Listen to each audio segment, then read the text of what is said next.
Filisxeen beekamtii biyyummaa guutuu argachuuf maaltu ishee barbaachisa? Mee qabxiileewwan murteessoo ta'an isinitti hima. Filisxeen akka biyyaatti kan hundoofte bara 1988 ture. Yeroo sana Palestine Liberation Organization kan jedhuu fi har'as kan uummata biyyittii bakka buutu Filisxeemiin akka biyyaatti hundeesse.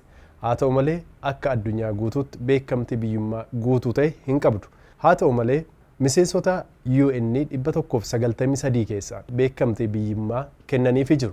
Itiyoophiyaayyuu dabalatee jechuudha. Keessumaa biyyoonni Afrikaa hedduun isaanii kennanii jiru.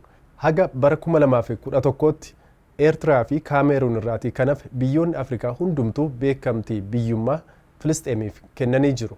Amma garuu biyyoonni gurguddoon addunyaa keenya irratti dhiibbaa uumuutiin beekaman beekamtii biyyummaa Filisxeemiif kennuuf akka jedhan ibsaa jiru. Isaan keessaa Faransaay, United Kingdom fi Kanaadaan isaan eeramanidha.